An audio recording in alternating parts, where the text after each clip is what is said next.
Bom, boa tarde, bem-vindas a todos que estão nos acompanhando no nosso quinto ciclo de debates discentes, organizado pelo Centro de Estudos e Pesquisa em Relações Internacionais da FACAMP.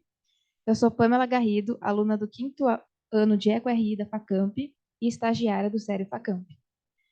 O ciclo visa a difusão dos resultados das pesquisas conduzidas pelos alunos de Relações Internacionais da FACAMP em formatos de projeto de pesquisa, grupo de estudos, monografias e iniciação científica. Nesse ano, o ciclo ocorrerá de 30 de outubro a 14 de novembro, com 12 mesas temáticas de apresentação dos resultados de pesquisa em formato de pôster. As mesas contam também com a participação dos convidados externos, pesquisadores e professores de universidades públicas e privadas brasileiras como debatedores. Com o propósito de promover a difusão das pesquisas conduzidas pelos alunos de Relações Internacionais da FACAMP, por meio do intercâmbio de conhecimento entre as instituições de ensino e pesquisa dos debatedores convidados, é com grande honra que declaro aberta a 10ª mesa do 5º ciclo de debates discentes do Sério FACAMP, intitulada Política Externa dos Estados Unidos. Para discutir o tema da mesa de hoje, é com grande prazer que damos as boas-vindas à nossa convidada, a professora Lívia Pérez Milani. A professora Lívia é doutora e mestre em Relações Internacionais pelo Programa de Pós-Graduação Santiago Dantas e graduada em Relações Internacionais pela Universidade Estadual Paulista Júlio de Mesquita Filho, Unesp. E atualmente é pesquisadora... Realizou pesquisa na Georgetown University em Washington, D.C., e atualmente é pesquisadora do Grupo de Estudos em Defesa e Segurança Internacional, GEDES Unesp, e do Instituto Nacional de Ciência e Tecnologia de Estudos sobre os Estados Unidos, INCT-INEU, e pesquisadora de pós-doutorado do Programa de Pós-Graduação em Relações Internacionais Santiago Dantas. Professora Lívia, nós agradecemos sua presença e disponibilidade em estar presente na nossa mesa hoje. E para acompanhar nossa mesa, temos também, temos a apresentação de 3 trabalhos. Vamos começar com a apresentação da pesquisa intitulada Agricultura Industrial, Técnicas Agrícolas como Instrumento de Poder nas Relações Internacionais, desenvolvida pela pesquisadora Isabelle Moraes de Oliveira. Você terá 10 minutos para fazer sua apresentação. Você tem a palavra. Beleza, obrigada, gente. Oi, professora, é um prazer conhecê-la. Então, essa aqui é a minha pesquisa que eu estou trabalhando esse ano, a minha pesquisa de monografia, né, de conclusão de curso. E ela, inicialmente, é esse título, né, Agricultura Industrial, Técnicas Agrícolas como Instrumento de Poder nas Relações Internacionais, mas ele ainda está em progresso, o título, não vai ser esse oficialmente. Mas, então, a minha pesquisa, ela surgiu inicialmente de uma inquietação, né, de entender por que a agricultura industrial hoje, ela é tida como dominante, né, como técnica praticamente incontestável para a produção de alimentos aqui no Brasil. E eu queria entender por que ela tinha mais espaço e permitindo, né, técnicas como latifúndio, monocultura, uso de transgênicos e agrotóxicos, em detrimento de técnicas sustentáveis como a agroecologia. E aí, para entender, né, quando eu comecei a pesquisar o porquê disso, eu cheguei no acontecimento que foi a Revolução Verde, que aconteceu meados ali de 1970 aqui no Brasil, e foi onde eu comecei, né, a entender por que o modelo de agricultura industrial, né, que visa, então, essa introdução de técnicas de monocultura, incentivo à tecnologia de fertilizantes químicos e tal, chegou aqui no Brasil, e foi nesse período em que essas práticas e técnicas começaram a se fortalecer aqui no Brasil, e aí começa a legitimar todo esse modelo de agricultura industrial, né? E, tipo, mesmo entendendo, né, as partes tão negativas dessa revolução, eu quis entender, então, quem trouxe ela, né? Por que ela veio para cá? O que facilitou a entrada da Revolução Verde e por que isso continua até hoje aqui no Brasil, né, como dominante.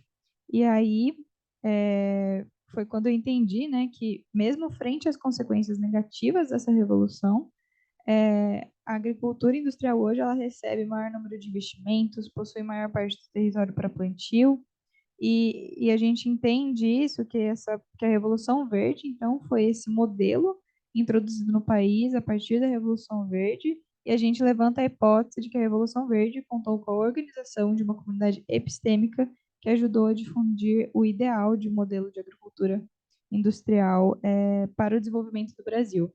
E aí, para explicar um pouco, então, a base mais teórica da minha pesquisa, né, o que são comunidades epistêmicas. Comunidades epistêmicas, a partir de Adler, Haas e Cross, são uma rede de especialistas que possuem crenças e valores em conjunto e que, a partir dessas crenças e valores, conseguem influenciar tomadores de decisão. Então, nem sempre eles são só apenas cientistas ou acadêmicos, eles são uma rede de pessoas que acabam, por conta desse conhecimento, dessa crença difusa entre eles, eles começam a influenciar tomadores de decisão a partir disso. Eles são tidos quase como incontestáveis. Aí eu começo a entender, né? Tá, quem trouxe então a Revolução Verde no Brasil? Quem é a comunidade epistêmica aqui no Brasil, né? Quem que trouxe? De onde surgiu? E aí a primeira parte da minha monografia, eu entendi que a comunidade epistêmica da Revolução Verde, ela foi inicialmente criada, formada nos Estados Unidos.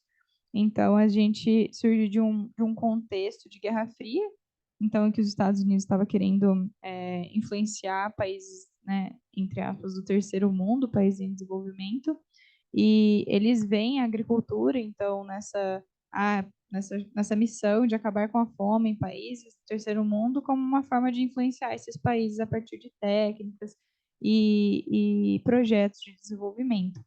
E aí eu entro aqui em alguns atores específicos que eu pesquisei sobre, que foi primeiro as fundações filantrópicas Ford e Rockefeller. Então elas foram essenciais assim no incentivo de pesquisas, no incentivo de financiamento para pesquisadores.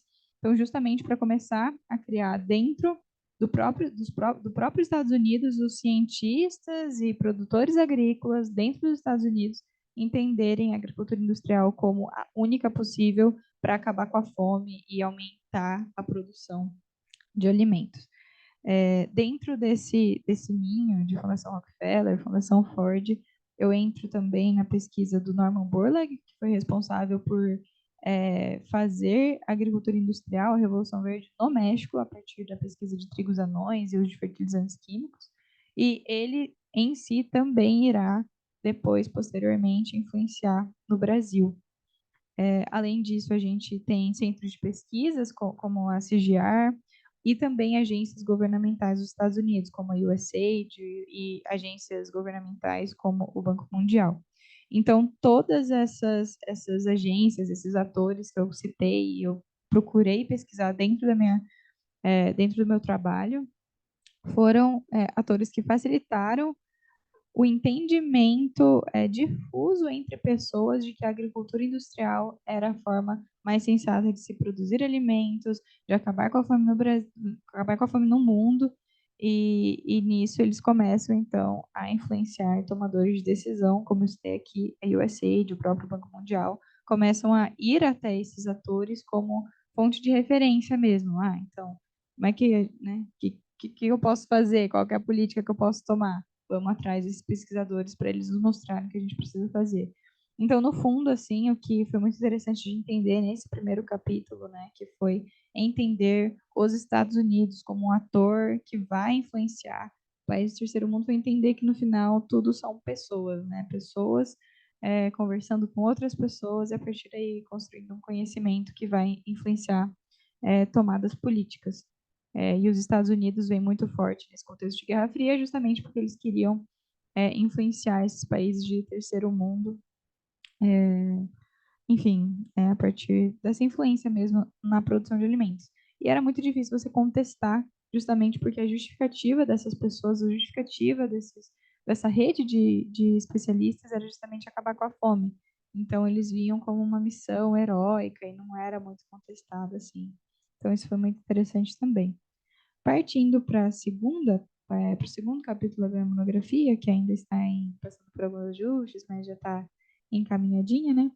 É que como veio para o Brasil, né? Então, primeiro a gente entendeu como se construiu nos Estados Unidos, como os tomadores de decisão dos Estados Unidos pegaram essa narrativa da agricultura industrial como forma de desenvolvimento em outros países, e aí isso chegou no Brasil, né? Porque a gente vê essa influência muito forte no México, Índia, tal, e no Brasil também. E aí no Brasil a gente começa a Revolução Verde, ela tem o seu terreno preparado muito antes dela acontecer propriamente dita, lá em 1970, que a gente vê em 1948, 1949, mais ou menos, a Comissão ABINC, que foi uma comissão Estados Unidos-Brasil, justamente para entender como que a gente poderia alavancar a produção agrícola no país. Isso sempre, também acho que é interessante notar, partindo de um pressuposto de que a fome é um problema de produção e não estrutural, né? Então eles entendiam muito que a fome ia acabar porque, que a gente ia acabar com a fome produzindo mais alimento, sendo que não é bem o caso, né? A gente entende a fome como algo estrutural e político, né? Mas a Comissão ABINC, ela justamente tratou a fome como algo de produção e falou, para vocês produzirem mais, para vocês transformarem o Brasil em uma potência econômica, partindo, ela precisa ser um exportador de produtos primários e tudo mais. E aí falou, para vocês fazerem isso, latifúndio, monocultura, uso de fertilizantes químicos. Então, a Comissão ABINC, ela começa por aí. E isso, novamente, Estados Unidos e Brasil. Uma coisa que a gente se atentou muito, a ter muito cuidado, é não colocar o Brasil como um ator passivo dessa revolução. Não é como se ele não teve parte, não foi ativo em construir a Revolução Verde dentro do país. Na verdade, houve sim interesses do Brasil em aceitar a Revolução Verde e tornar as técnicas aqui no Brasil, né? Então, isso a gente tem que tomar muito cuidado também, de colocar o Brasil como ativo na construção da Revolução Verde no país. Além da Comissão ABIN, que a gente vê influência de outras empresas privadas, fundações privadas, aqui no Brasil, estadunidenses no Brasil. Uma delas é a American International Association, a AIA, que era uma empresa privada do Nelson Rockefeller. Então, ela veio aqui, ela facilitou tomada de créditos agrícolas, bolsas de estudo para pesquisadores, tudo isso facilitando a construção dessa comunidade epistêmica no país, né? Então, formação de conhecimento, de crenças e valores de que a revolução, de que a agricultura industrial, o único caminho para acabar com a fome, a única forma possível de plantio e tudo mais. Além disso, a gente tem a presença do Escritório Técnico de Agricultura Brasileira Estados Unidos, que também, novamente, entra aí com financiamentos, bolsas de estudos, garantia de bolsas de estudos para pesquisadores. Tem a USAID, que vai vir forte novamente como uma financiadora de projetos, de pesquisas, todas elas voltadas para a agricultura industrial. E o mais interessante foi o relacionamento entre universidades. Então, a gente tem as universidades dos Estados Unidos, que eram chamadas de land-grant colleges, que elas eram universidades agrícolas. Então, ela formava pesquisadores agrícolas nos moldes de agricultura industrial. E essas universidades vinham aqui no Brasil e tinham os professores dessas universidades que vinham dar aula para universidades aqui no Brasil, que por sua vez formavam outros cientistas e pesquisadores brasileiros a partir dessa visão da agricultura industrial. Uma que foi muito forte, né, que eu dei uma focada também no meu capítulo, foi o convênio Purdue-Viçosa aqui em Minas Gerais, a UFV, né, que ela foi uma universidade muito forte, assim, na formação de pesquisadores e profissionais agrícolas. Acho interessante aqui destacar que a comunidade epistêmica não é formada apenas por cientistas e que nem toda comunidade científica é uma comunidade epistêmica, né? A comunidade epistêmica, na verdade, ela é formada por diversos atores. Ela vai ter jornalistas, pesquisadores, o que você imaginar pode estar dentro, é só que eles compartilham esses valores. E era o que estava acontecendo, né? Então, houve muito essa é, relação entre as universidades. Então, o caminho natural dos produtores agrícolas, dos profissionais agrícolas no Brasil era fazer o mestrado em Viçosa e depois partir para um doutorado, ou até mesmo formação aqui em Viçosa e depois mestrado, doutorado nos Estados Unidos em universidades land-grant colleges. Então, sempre essas formadas por essa crença e conhecimento da agricultura industrial. Por fim, um ator que vai ser muito importante no Brasil, né, aqui, vai ser a Embrapa, né, que é a empresa aqui do Brasil de pesquisa agrícola, e ela também vai ser chave na formação de pesquisadores, na formação de produtores, todas essas voltadas para a questão da agricultura industrial, né? E também acontece, né, nesse inteirinho aí, né, a epistemologia da Revolução Verde de que a agricultura industrial é o desenvolvimento, a agricultura industrial é o moderno, e o que não for agricultura industrial é atrasado, não é válido, e aí entra, acho que um pouco do reflexo que a gente tem aqui hoje em dia, né, que é o enfraquecimento de técnicas agrícolas sustentáveis, como agroecologia, agroflorestas, e a gente vê até hoje incentivos financeiros e propaganda mesmo voltada para a agricultura industrial, né? Quando a gente liga a TV e tem agro é pop, agro é tudo. Isso aí é reflexo dessa comunidade epistêmica que é hoje prevalecente aqui no Brasil. Então, em linhas gerais, acho que é basicamente isso a minha pesquisa, entender de fato como a comunidade epistêmica foi responsável por formar, capacitar especialistas na área da agricultura industrial e que permeou isso até hoje na agricultura brasileira. E é isso.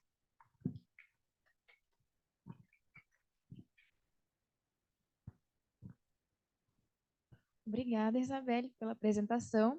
Então, agora passaremos para a pesquisa intitulada O Cavalo de Troia das Intervenções Humanitárias, o Desastre Humanitário do Kosovo nos anos 1990, desenvolvida pelas pesquisadoras Camila Miasso e Sabrina Stark, e também o Pedro Stoff, que está na Itália. Vitor Stoff, que está na Itália, perdão. Vocês têm a palavra. Muito obrigada. Então, como diz o nosso título, a gente vai pesquisar principalmente a intervenção humanitária que aconteceu no Kosovo no ano de 1999. E aí, né, do contexto, a gente estava pesquisando no ano passado sobre a questão da soberania, sobre intervenções humanitárias, e também muito no contexto, né, do pós-Guerra Fria, desmantelamento da União Soviética, e aí aconteceu, né, as ondas de independências, o que acabou gerando as tensões e os conflitos naquela região. Aí, os Estados Unidos e a OTAN entraram com as intervenções humanitárias, e o objetivo deles, a princípio, era, né, o que eles diziam era que eles queriam assegurar os direitos humanos dentro dessa região onde eles iam realizar as intervenções humanitárias. Então, elas foram acontecendo, e aí, em 1990 especificamente, aconteceu a intervenção humanitária no Kosovo, que é o objeto da nossa pesquisa, e a gente quis aprofundar os nossos estudos sobre ele, sobre esse caso específico, porque, né, teve uma característica específica que foi o caso de ter sido não só uma intervenção que foi feita praticamente unilateralmente, uma decisão tomada unilateralmente pelos Estados Unidos, sem permissão do Conselho de Segurança das Nações Unidas, além de ter ocorrido um bombardeio de 78 dias consecutivos lá e ter, claro, acontecido um uso super desproporcional da força lá naquela região. É como a gente achou esse tema muito interessante para ser estudado. A gente decidiu avançar com essa pesquisa. Aí a Cami agora vai passar um pouquinho mais sobre os detalhes da nossa pesquisa. Oi, Lívia. Bom, vamos lá. Para a lente teórica, eu acho importante a gente explicar que nos anos 90, como a Sabrina disse, ocorreu esse movimento de intervenções humanitárias ao redor do globo. E dentro da academia, não só na academia, mas principalmente o Chopra e o Luiz, eles compilaram argumentos contra e a favor a codificação das intervenções humanitárias e o porquê da codificação. É justamente para saber o parâmetro do que é ou não considerado uma intervenção humanitária e o que pode não ser considerado uma intervenção com o intuito de ser humanitária. Porque se a gente olha as duas palavras, elas são intrinsecamente distintas, né? Porque intervenção é uma coisa e ajuda humanitária é outra. Ainda mais intervenção humanitária militar, que era o que aconteceu no Kosovo. Então, a gente tem esse contexto, como a Sabrina bem explicou, e a gente está olhando para o terceiro argumento a favor das codificações que o Chopra e o Is apresentam. E que, basicamente, em poucas palavras, se a intervenção humanitária for bem sucedida, pouco importa os interesses por trás dessa intervenção. Outro autor que a gente está usando também é o Krasner, porque ele, nos anos 90, ele traz a questão da soberania, como a Sabrina também comentou, e ele fala que a soberania westfaliana dos estados são violadas diariamente, assim, sabe? Seja por acordo de tipo, olha, eu permito que você, país, venha aqui e me ajude e faça uma ação, ou não aprovando, que era o caso que foi o caso de Kosovo, entendeu? Porque o Conselho de Segurança já havia falado, tipo, olha, gente, por favor, acabem com a guerra civil que estava acontecendo no Kosovo, que era porque com a dissolução da União Soviética, muitos países acabaram entrando em guerra, sabe? Os novos países que emergiram. Então, estava havendo uma guerra civil na região da Sérvia, principalmente em Kosovo, que Kosovo naquela época não era considerado um estado soberano, né, gente? Não é ainda, né? Enfim, é, desculpa. Então, alguns países consideravam, outros não. Enfim, aí os Estados Unidos interviu e a gente estava olhando para esse movimento. E o principal objetivo que a gente quer fazer com o nosso artigo, porque muito embora ele tenha sido desenvolvido em sala de aula, mas a gente gostaria de publicar ele futuramente, mas ainda não está completo. A gente ainda quer ter mais recomendações de que pontos seguir, se faz sentido. Então, um dos nossos objetivos, além de contrapor esse argumento das codificações, que, enfim, quando a gente olha para o Kosovo, como a Sabrina comentou, houve 78 dias de bombardeio. E se a gente olha, tipo, ok, intervenção humanitária, não, enfim, a Sabrina vai falar um pouco sobre os nossos resultados. Enfim, e além de contrapor isso, a gente está observando, a nossa hipótese principal é que se houve ou não uma camuflagem de interesse por parte da OTAN via Estados Unidos. Principalmente se a gente olha o cenário internacional, nos anos 90 houve a dissolução da União Soviética. E com isso, por tudo que a gente estudou, a gente via os Estados Unidos, a gente estuda que os Estados Unidos estavam meio que patinando, assim, sabe? Em quesito da sua política externa, em busca de um novo inimigo, sabe? Então, e é por isso também que o nome do nosso título, o título do nosso trabalho se chama Cavalo de Troia. A gente não tirou isso da nossa cabeça, obviamente, muito embora Cavalo de Troia, a expressão seja usada há muito tempo, graças à história. Mas a Sabrina vai explicar um pouco por que que o nosso trabalho se chama Cavalo de Troia das intervenções humanitárias. Mas eu acho que da hipótese e da lente teórica que a gente está olhando e estudando o caso, basicamente isso. Então tá, então só para finalizar aqui, né, como a Cami disse, a nossa hipótese é de que o que aconteceu no Kosovo foi justamente como que um cavalo de Troia pelos Estados Unidos, né?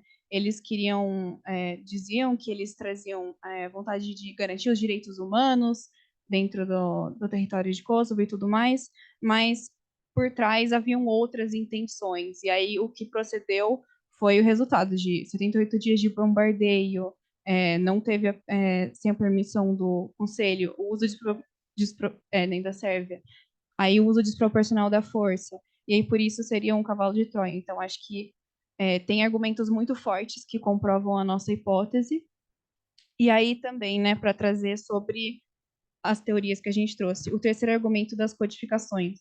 A gente diria que ele é falho, né, porque a prática ela comprova o contrário. Então, né, se o argumento dizia que o argumento dizia que independente dos motivos, se está garantida o cumprimento dos objetivos, o cumprimento da defesa dos direitos humanos, então não importa os motivos, o que aconteceu foi justamente o contrário, né? Não só o objetivo não foi cumprido, né, de garantia dos direitos humanos, como haviam outros interesses por trás. Né? Teve o abuso de poder e tudo que a gente já falou até agora.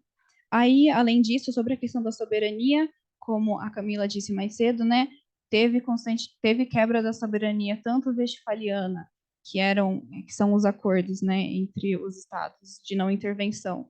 Como a gente viu, teve essa intervenção, então já, né, houve essa quebra da soberania. Além disso, também é internacional legal, que seria o do reconhecimento jurídico. E, além disso, né, também, o outro resultado foi, a gente tentou, durante a nossa pesquisa nos resultados, comprovar os interesses dos Estados Unidos e dos países da OTAN nas intervenções, além do que ela se propunha fazer, que foi essa tentativa, né, de trazer a ideologia deles para esses novos países que se tornavam independentes na época. Então, acho que esses são os principais resultados que a gente conseguiu chegar até agora. E aí, né, como a gente já disse, a pesquisa ela ainda não está completa, a gente tem vontade de publicar ainda no futuro, mas a gente gostaria de saber se está encaminhando no caminho certo, se tem mais alguma coisa importante que a gente poderia acrescentar, mas acho que é isso. Muito obrigada.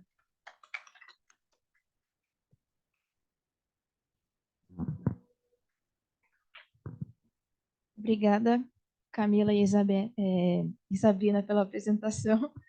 Então, agora passaremos para a apresentação da pesquisa intitulada A Construção de uma Ameaça Chinesa, a Política do Pivô para a Ásia no Governo Obama como Estratégia de Contenção à China, desenvolvida pela pesquisadora Letícia Vieira Duarte. Você tem a palavra.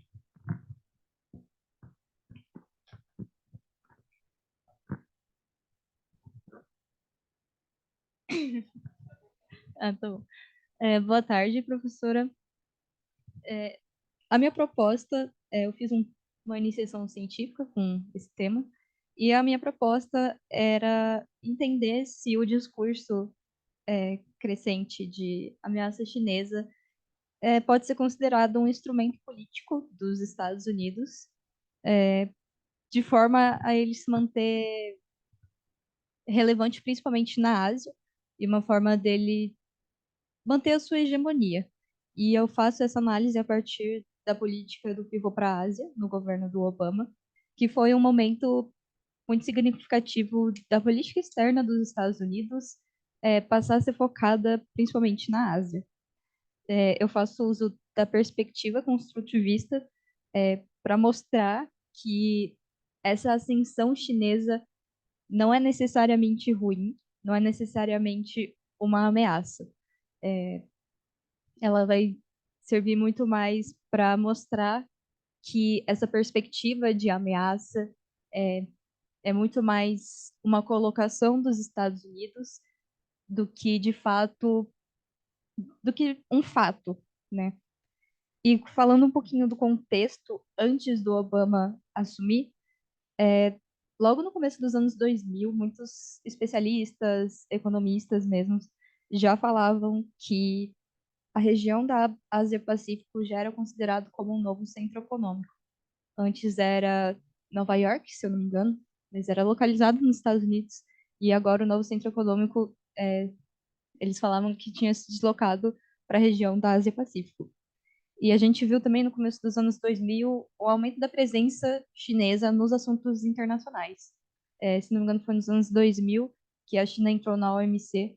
Então, aos poucos, ela foi se inserindo mais internacionalmente, algo que não era muito comum da China no século passado, em 1900. E se via muito no começo dos anos 2000 aquela coisa do combate ao terrorismo global, de vamos promover a democracia, vamos levar a democracia aos países que estão em conflito. E essa é uma característica muito forte do governo Bush, que foi logo após o 11 de setembro. Então, a China, naquele momento, era visto mais como um parceiro e um meio de oportunidades na Ásia do que essa colocação de que a ascensão chinesa poderia ser perigoso, poderia representar uma ameaça. Só que em 2008 aconteceu a crise, né, que a gente conhece, e isso foi muito significativo tanto para os Estados Unidos, que acabou, de certa forma, se enfraquecendo internacionalmente, e muitos países começaram a questionar o papel do dólar, e em 2008 também foi quando a China se tornou a maior economia do mundo. Então, o Obama, quando ele assume, ele vai colocar o foco da política externa dele nessa região da Ásia-Pacífico. Eu até peguei uma frase da Hillary Clinton, que atuava no governo na época, que ela falava que os Estados Unidos precisavam se colocar na melhor posição para sustentar sua liderança, garantir seus interesses e promover seus valores. E o que começou a tensionar mais ainda a relação entre Estados Unidos e China foi em 2013, entre 2012 e 2013, quando Xi Jinping começou a construir novas bases militares, começou a construir ilhas artificiais que eram específicas para serem bases militares, e foi quando ele começou a atuar, quando ele lançou o projeto da nova Rota da Seda, que aí, de fato, a China começou a se inserir internacionalmente, algo sem precedentes.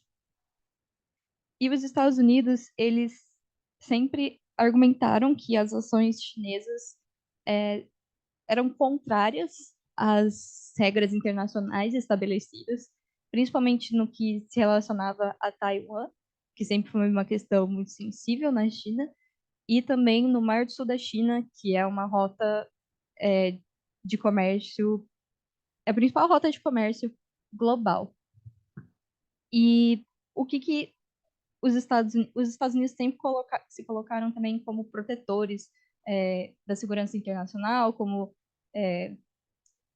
os garantidores dessa ordem internacional liberal que foi estabelecida em 1945.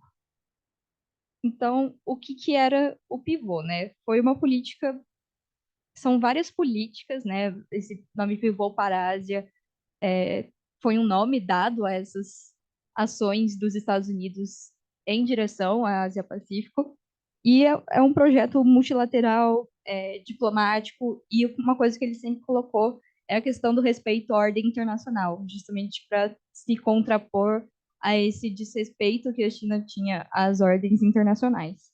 Então, ele buscava a expansão do seu comércio na região, começou a investir mais nos países asiáticos.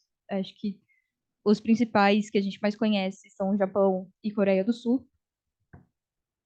Ele começou também a se inserir mais nos fóruns e nas organizações regionais da própria Ásia e passou a ter mais presença nas discussões das necessidades da própria região.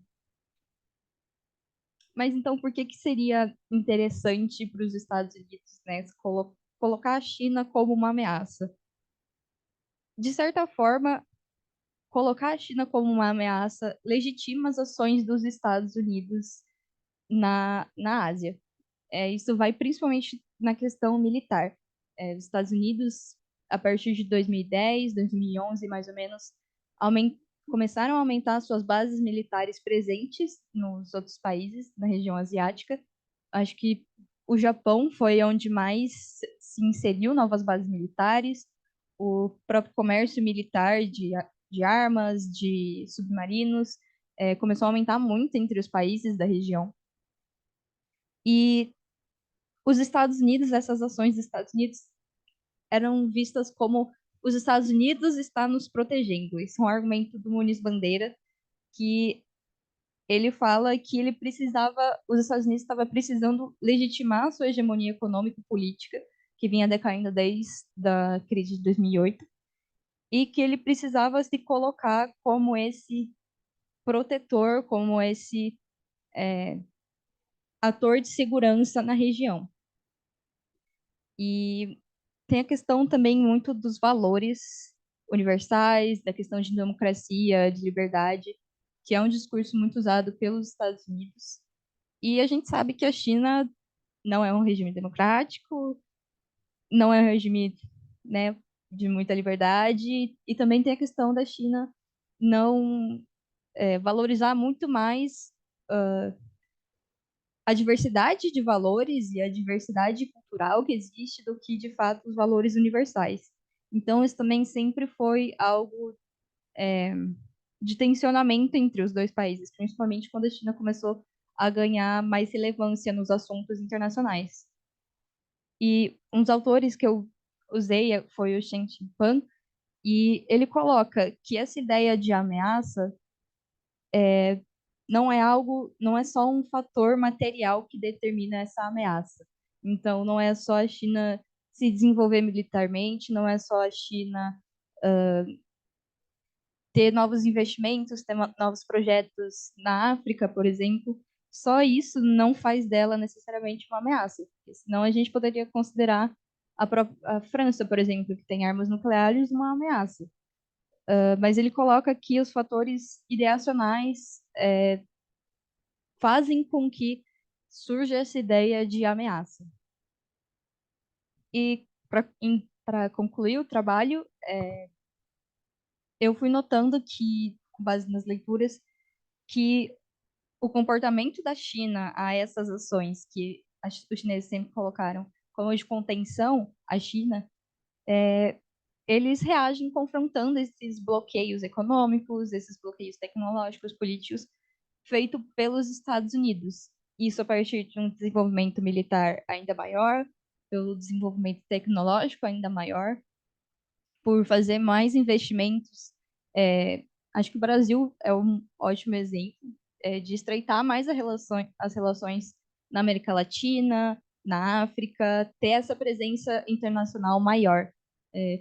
Isso, de certa forma, é uma reação da China às próprias ações dos Estados Unidos. Então, de certa forma, fica meio que um ciclo vicioso de os Estados Unidos faz algo ou coloca a China como uma ameaça, aumenta seus investimentos, sua presença na Ásia, e a China reage a isso, então os Estados Unidos vai reagir à reação da China, então fica nesse ciclo vicioso de que vai só tensionando ainda mais as relações entre os Estados Unidos e a China.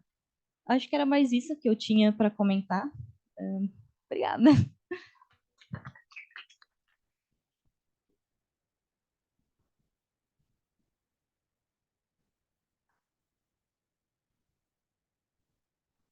Obrigada, Letícia, pela apresentação. Então, agora passaremos para os comentários da professora Lívia. Professora, fique à vontade para fazer seus comentários e sugestões acerca dos trabalhos e apresentações. Bom, boa tarde a todas e todos. Eu queria começar parabenizando vocês pelos trabalhos. Eu acho que a gente tem aqui uma série de trabalhos com aprofundamento importante, com uma tentativa muito forte, o que eu acho muito impressionante e muito positivo, de trazer a teoria e de conectar a teoria com a empiria. Então, acho que isso é bastante relevante e até de formas inovadoras, de formas, enfim, que talvez não seriam as mais esperadas. Então, parabéns, de verdade, pelos trabalhos, acho que está muito bom, principalmente sendo trabalhos de graduação, mas trabalhos que têm formatos bastante diferentes entre si, né? Então, pelo que eu percebi, aqui a gente tem um trabalho que é uma pesquisa de monografia, então uma pesquisa que vai levar um TCC, um artigo que as meninas pensam em publicar mais para frente, que já foi trabalhado numa disciplina específica, e os resultados, enfim, um relatório de uma pesquisa de iniciação científica, né? Então, são todos trabalhos de alunos de graduação, mas ainda assim com algumas especificidades importantes, né? Então, talvez o fôlego, o momento seja um tanto quanto diferente. Bom, vou começar então fazendo alguns comentários breves sobre o trabalho da Isabela. Foi interessante que quando eu li seu banner, Isabela, que me enviaram hoje cedo, a primeira pergunta que eu me fiz foi onde estão os Estados Unidos, né? Então, essa é uma mesa para debater Estados Unidos, e eu achei que na sua escrita isso poderia ter ficado mais claro, assim, o papel dos Estados Unidos na Revolução Verde, já desde o início, já desde o primeiro parágrafo. Eu acho que seria importante que na sua escrita isso ficasse mais claro.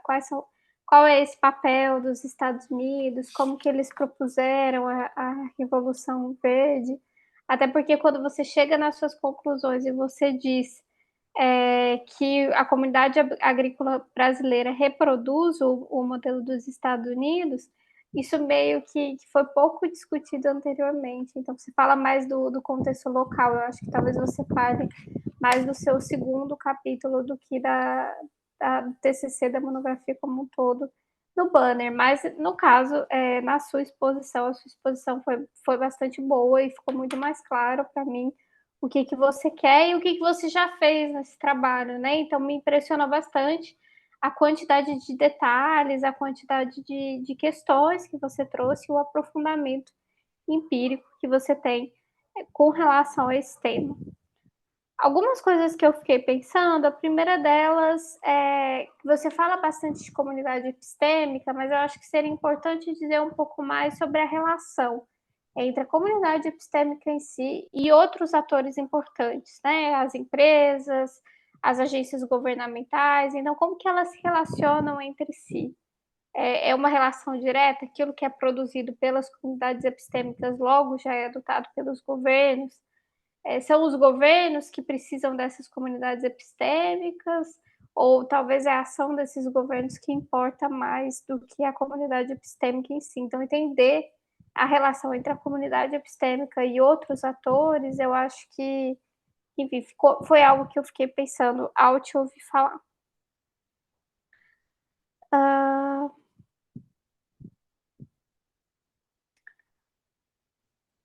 Eu tinha notado aqui que você fala primeiro bastante sobre os Estados Unidos e depois você vai falar sobre o Brasil, né? Então, achei que foi bastante importante você definir atores que fazem parte e compõem essa comunidade epistêmica, tanto no Brasil quanto nos Estados Unidos. E também gostei bastante do que você apresenta o Brasil não como sendo um ator passivo, um ator que, enfim, simplesmente recebe essas ideias, mas que também existem interesses no Brasil e incorporar essas ideias e fazer avançar as ideias dessa agricultura industrial que vai acabar se tornando dominante, né? Então não é simplesmente o interesse dos Estados Unidos em levar isso para o Brasil, mas é também, talvez muito mais, o interesse de empresas brasileiras, de uma comunidade epistêmica brasileira em trazer isso para o Brasil e expandir esse modo de produção, essa forma da agricultura. Então, eu achei que isso foi um ponto forte do seu trabalho, trazer essas duas questões, né? Trazer como que o Brasil também importa e como não é um ator simplesmente passivo. Acho que existem pessoas que trabalham dessa forma e às vezes acabam deixando de iluminar pontos que são importantes.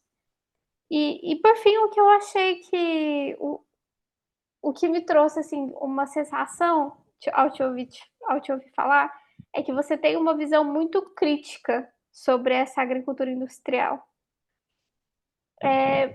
E nesse sentido, eu acho que seria importante você trazer algumas das resistências que provavelmente existiram a essa visão hegemônica, a essa visão dominante sobre a agricultura industrial, né? Então, eu imagino que desde o início, desde os primórdios da Revolução Verde, houve grupos, tanto nos Estados Unidos quanto no Brasil, que resistiram. Então, acho que é importante falar disso também, até porque me parece que isso tem a ver com a forma como você pensa, tem a ver com o seu trabalho e tem a ver com o que você gostaria de colocar, de se posicionar.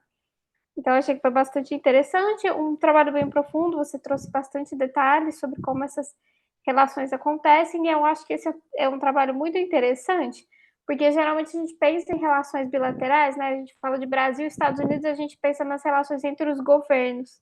E me parece que é importante avançar muito mais desse ponto de vista transnacional. Então, as relações entre grupos da sociedade civil que compõem esses dois países e que muitas vezes são também mediadas ou nas quais também existe um papel para os governos específicos. Então, acho que seu trabalho traz contribuições importantes nesse sentido e parabéns pelo tema de pesquisa que é super relevante, super atual, enfim. Patrícia deve estar gostando bastante de te orientar, imagino. Sobre o trabalho da Camila e da Sabrina, é uma coisa que é pontual, assim, não é nada demais. Mas me chamou a atenção que a Isabela colocou o nome da orientadora dela no banner, e no caso das duas outras apresentações, da Camila e da Sabrina e da Letícia, eu não vi o nome do orientador. É sempre interessante colocar para que a gente possa saber. Não é um problema, não é um grande problema que não esteja, mas acho que, enfim, valeria a pena para os próximos colocarem quem é o orientador. Acho que faz sentido. Quando eu li o trabalho de vocês, a minha principal questão, assim, quando eu li o banner, foi por que esse caso específico? Então, por que voltar nos anos 90? Por que pensar o Kosovo? Sendo que a gente também tem outros casos posteriores que ressaltam muitos desses problemas que vocês levantaram, né? Então, intervenções sem autorização da ONU ou abusando aquilo que a ONU havia estabelecido. Eu penso muito no caso da Líbia como um outro caso interessante para pensar sobre essa contradição entre intervenções que são justificadas com fins, intervenções militares que são justificadas com fins humanitários, e aí no caso da Líbia existe um outro conceito que surgiu a partir das discussões de intervenções humanitárias, mas que, enfim, avança, que tem outras características, que é o conceito de responsabilidade de proteger. Então eu fiquei pensando bastante assim, por que escolher o Kosovo e não outro caso? Vocês trazem alguns elementos importantes na fala de vocês sobre por que escolher o Kosovo, por que ele chama atenção, e isso tem a ver muito com a dimensão, né? Então é uma justificativa bastante política, de como a situação, o caso do Kosovo, importa para pensar politicamente os efeitos das intervenções, mas eu acho que seria importante procurar justificativas também do ponto de vista teórico, porque que esse caso específico ajuda enfim, ajuda a questionar essas teorias que vocês estão trazendo. Um ponto que eu achei muito positivo do trabalho de vocês, e eu acho que é por aí mesmo, foi que vocês têm vocês buscam questionar, vocês buscam contrapor de forma clara uma percepção teórica, e vocês estão num diálogo muito, muito específico com a literatura. Vocês citaram bastante vezes esse texto, né, que codifica as justificativas para as intervenções humanitárias, e que existe esse argumento de que o que importa são os resultados, no sentido de proteção dessa população, e não os motivos que levaram à intervenção. Então, vocês vão buscar questionar bastante esse argumento.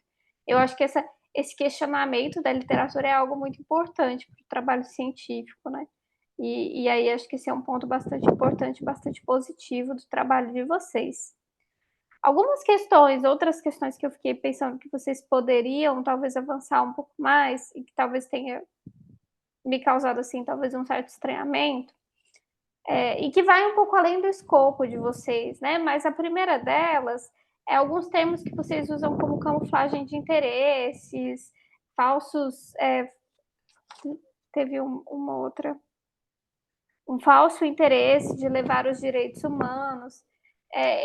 Quando a gente olha para outras teorias, principalmente teorias mais construtivistas ou teorias até que partem da virada linguística, existe a proposição de uma visão mais complexa entre aquilo que é ação e aquilo que é discurso.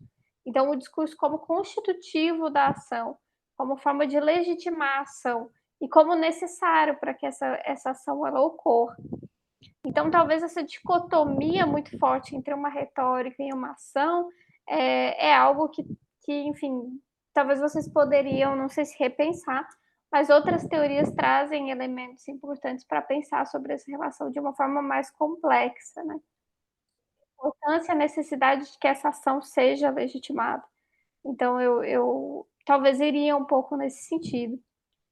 E ainda dizendo sobre essa questão dessa camuflagem, essa ideia de camuflagem de outros interesses, acho que também poderia ficar um pouco melhor explorado quais são esses interesses dos Estados Unidos, né? Isso tem a ver só com a expansão do poder dos Estados Unidos, do poder militar, de um ponto de vista geopolítico, existem interesses econômicos também que estão por trás. Eu me perguntaria, né, um pouco sobre quais são esses interesses. Mas eu também diria que às vezes é complicado a gente trabalhar Estados Unidos como sendo um grande bloco, né? Então, os Estados Unidos, enquanto qualquer outro estado, é composto por um processo bastante complexo de tomada de decisões.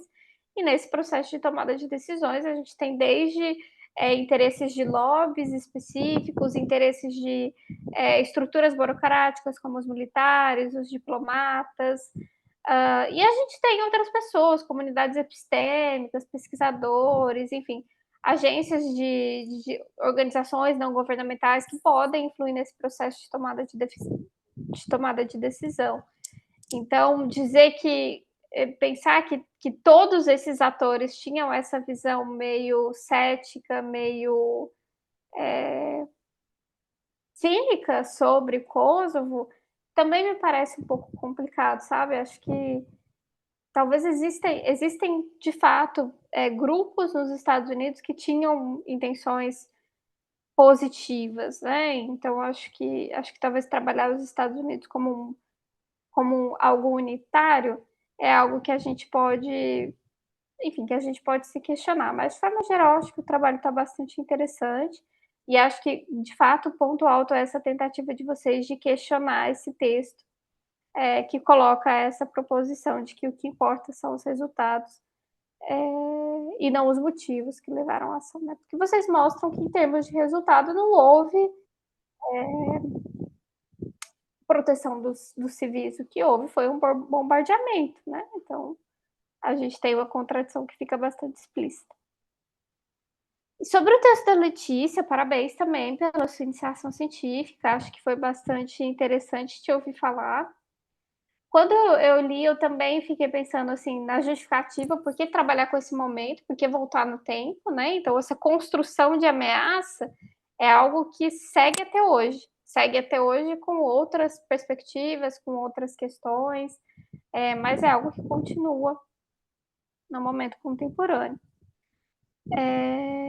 Mas me parece muito interessante, ao mesmo tempo, voltar nesse período, né? Porque várias vezes na mídia e em outras análises a gente tem essa percepção de que essa visão da China como uma ameaça teria se iniciado durante o governo Trump, que é quando ela fica mais assertiva, talvez, quando ela fica assim mais clara, né? Existe uma retórica mais belicosa, ainda mais problemática com relação à China, mas então nesse sentido é interessante voltar no Obama para mostrar um pouco das raízes, para mostrar um pouco desse processo e mostrar as continuidades. Aí a gente tem de forma clara como tanto governos democratas como governos republicanos hoje nos Estados Unidos têm avançado essa ideia da China como uma ameaça, e a gente já teve 2 governos democratas fazendo isso, né? Não foi só o Biden.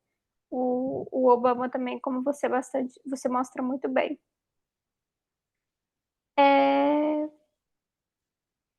Eu tenho minhas dúvidas com relação ao que você colocou com relação ao Bush. Você disse que durante o governo Bush havia uma visão da China talvez como um parceiro. E eu não sei até que ponto era assim. Essa visão de ameaça chinesa, ela vem de antes. Então, nos anos 90, no final dos anos 90, já se falava sobre isso.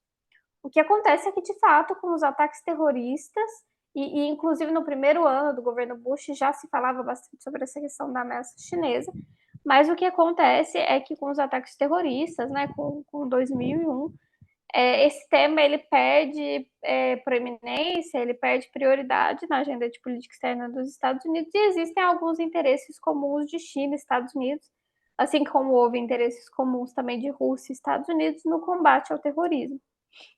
Mas me parece que essa discussão sobre o que é a China, como caracterizar a China, se a China é uma ameaça ou não, é um tema que se tornou uma pauta de discussão e do processo de tomada de decisão nos Estados Unidos há muito tempo.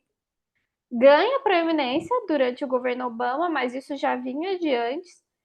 E durante o governo Obama talvez ainda existissem algumas ambiguidades. Eu tenho essa sensação, assim, de que se a gente for olhar, por exemplo, quando eu trabalhei um pouco com esse tema mais específico para a América Latina, não estava olhando para a Ásia. E olhando para a América Latina, eu percebia que em discussões no Congresso, por exemplo, existiam opiniões diferentes. Então, existiam opiniões que viam China como ameaça e outras visões que não viam. Então, eu iria também, mesma coisa que eu falei para as meninas, para a Camila e para a Sabrina, a importância de não tratar os Estados Unidos como um bloco unitário, de olhar para atores específicos, enfim, como o Congresso se posiciona, como os militares se posicionam, como os diplomatas se posicionam, enfim, o Departamento de Estado, né, no caso.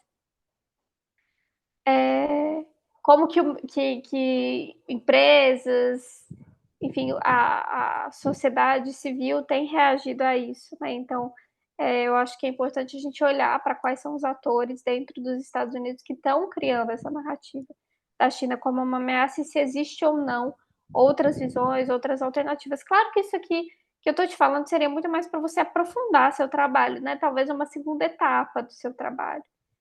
Olhar para esses atores e não ficar apenas do ponto de vista do governo do governo em si. Acho que você já tem um primeiro passo importante dessa pesquisa, que foi olhar para a política do pivô para a Ásia, e o que eu estou tentando te sugerir é que, num segundo momento, talvez seja interessante olhar para outros atores para entender como se formou esse consenso de China como uma ameaça, sendo que naquele momento ainda existiam disputas, visões diferentes, e depois desse momento com o governo Trump, parece que esse é um tema que se torna bastante consensual nos Estados Unidos. Mas parabéns mais uma vez pelas exposições de vocês. Eu achei que todos os trabalhos estão caminhando muito bem. Fiquei feliz de ver que em todos existe essa tentativa de conectar a empiria e a teoria, e também todos eles ficam bem definidos, os objetivos principais ficam bem definidos. A metodologia também sempre está colocada. Talvez algo que possa ajudar vocês um pouco, de forma geral, algumas de vocês falaram hipótese e tudo mais, mas mais importante do que apresentar uma hipótese é apresentar um problema de pesquisa, né? Uma pergunta, de fato. Isso foi algo que eu não vi com tanta clareza nos trabalhos, mas acho que é importante que esteja ali uma pergunta, né? Um problema de pesquisa, algo que seja bastante problematizado. Isso tá em todos os trabalhos que foram apresentados de uma forma ou outra, mas não necessariamente a pergunta em si, ali de forma explícita. Mas parabéns mais uma vez. Fiquei feliz de ver tantas mulheres pesquisando sobre Estados Unidos e pesquisando sobre temas tão importantes da ZRI.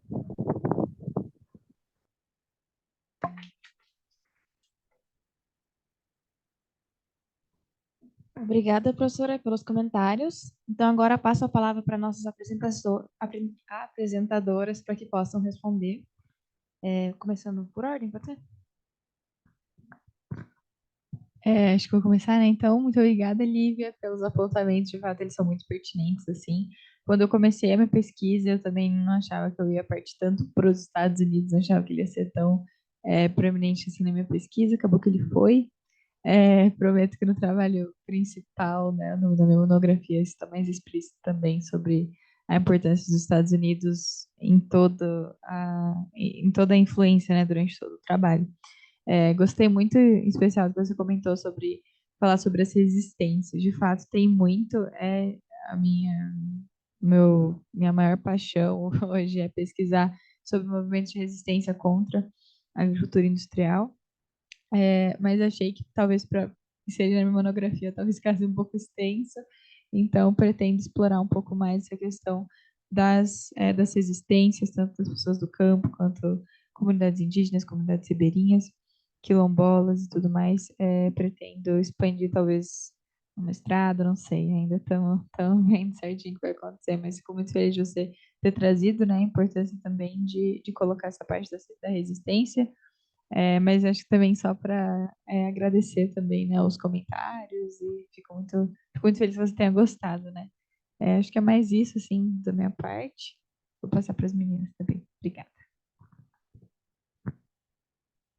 Oi, Lívia, de novo, obrigada pelos comentários. Realmente, assim, a gente elaborou na verdade, a nossa orientadora na matéria era a Patrícia Rinaldi, e foi um trabalho que surgiu mesmo da sala de aula, assim, a gente quis levar ele mais para frente, tanto é que, enfim, está em processo, talvez. Mas você falou sobre os atores e realmente, assim, a gente teve a matéria, a gente teve Teoria das Relações Internacionais 3, e a gente viu construtivismo, teorias feministas do norte global, do norte global, e enfim, então foi mais ou menos isso. E no ano seguinte a gente teve análise de política externa, que é quando a gente inclui os atores nas relações internacionais, pelo menos aqui na Facam. Então, realmente, esse ponto a gente não tinha pensado, mas faz muito sentido e a gente agradece pelos comentários. E é isso, acho que pra gente é mais isso, né, sabe? É isso, muito obrigada. Obrigada, Lívia, pelos seus comentários.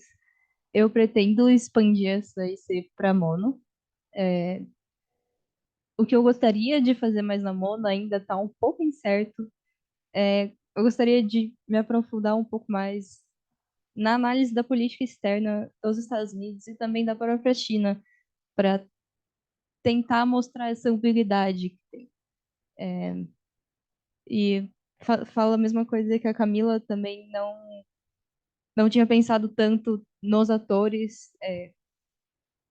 nos atores separados, de realmente analisar os Estados Unidos mais como esse bloco unitário. Então, gostei muito desse comentário de ficar mais esperta também em como tratar essa questão. E acho que é mais isso mesmo. Eu queria agradecer mesmo por esse feedback, pelos comentários. E acho que é isso. Posso fazer uma última pergunta para você, Lívia? Assim, já tá fora do Claro, escopo aqui. claro. É porque na minha futura monografia eu pretendo abordar sobre o cinema e tudo mais. E eu queria saber se você teria porque assim, o ponto de vista que eu tô... A minha professora orientadora aqui, olha. O ponto de vista que eu estou analisando é o fato de que os Estados Unidos usou o cinema para manifestar seus valores em alguns países que não necessariamente precisavam, tipo, não necessariamente os Estados Unidos manifestou os valores democráticos liberais por guerra, e sim pela cultura e pelo cinema. E aí eu gostaria de saber se você tem alguma referência sobre isso, algum livro que você poderia me indicar. Eu vou criticar isso, né? Porque eu vou falar do movimento contra-hegemônico, mas, enfim, é isso, é uma pergunta meio assim, do nada, acabei de pensar nisso. Eu não sei se eu não estou lembrando de algum texto específico que fale sobre o cinema, né? Então, existem alguns autores que vão partir da perspectiva crítica, por exemplo, né? E aí, por exemplo, o Geraldo Zaran e o Leonardo Ramos fazem um pouco isso, de falar da hegemonia dos Estados Unidos como conectada a um American Way of Life que é expandido. Então, existe um texto específico dos dois, do Leonardo Ramos e do Geraldo Zaran, que eles vão tratar o conceito de hegemonia e eles vão pensar o conceito de hegemonia a partir dessa visão de, enfim, expansão de um American Way of Life. Então, eu acho que talvez trabalhar um pouco com o conceito de hegemonia é algo que te ajude. Na minha visão, faz mais sentido do que trabalhar especificamente com o conceito de soft power, né, que geralmente é como alguns fazem. Eu acho que o conceito de hegemonia ele te traz mais possibilidades, te traz mais perspectivas, é um conceito melhor elaborado, melhor pensado também. Então, talvez a partir de Cox, enfim, talvez é assim que eu faria, não sei se é assim que você gostaria de fazer, então também tem que ver como que você pensa, quais são as suas colocações. Mas um outro texto que me veio à mente, um livro que é dos anos 90, não fala especificamente sobre cinema, mas fala sobre expansão da democracia a partir dos Estados Unidos e sobre essa relação entre Estados Unidos e expansão de valores liberais, direitos humanos. É um texto do William Robinson, que se chama Promoting Polyarchy. Eu acho que esse livro é um livro que pode te ajudar nos dois trabalhos, porque fala desse tema de expansão de democracia, de valores liberais, que é um tema que me parece que te interessa tanto para o artigo quanto para a Mona que você pretende fazer. Vou colocar aqui o nome do livro e do autor aqui no chat, aí acho que vocês conseguem ver e visualizar.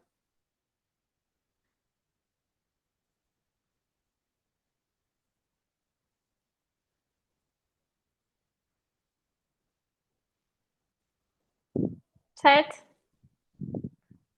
Desculpa, Se mais certo, alguém tiver Lívia. alguma pergunta ou Ah, alguma outra questão. não, só queria agradecer mesmo pelas recomendações. Muito obrigada. Eu vou passar agora para a Pamela. Bom, estamos encerrando assim nossa 10ª mesa do ciclo de debates. Gostaria de perguntar à professora Lívia se gostaria de fazer mais algum comentário ou considerações finais. Bom, eu gostaria de agradecer, né, o convite para comentar o trabalho de vocês. Foi bom ter esse contato, e parabenizar mais uma vez pelas pesquisas. Então, agradeço principalmente à professora Rupi, à professora Patrícia Rinaldi pelo convite. Já havia participado ano passado, fiquei feliz de novo poder comentar o trabalho de vocês e desejar boa sorte às pesquisadoras com as suas várias empreitadas, né, de escrita de artigo, monografia, iniciação científica. Então, parabéns e boa sorte para vocês. Obrigada, professora. Meninas, gostariam de fazer algum comentário ou consideração final? Tá. Encerramos, assim, a 10ª mesa do nosso ciclo de debates discentes, realizado pelo Sério Facamp. Gostaríamos de agradecer a presença da professora Lívia pelo excelente debate com nossos alunos e também parabenizar os apresentadores da mesa de hoje que desenvolveram pesquisas incríveis. Agradecemos a presença de todos os alunos, professores e convidados e aproveitamos para convidar vocês para a nossa 11ª mesa do ciclo, que ocorrerá amanhã, 14 de novembro, ao meio-dia. O tema da mesa será Mudanças Climáticas no âmbito das Nações Unidas, com a professora Thalita Pinotti como convidada. Obrigada e boa tarde.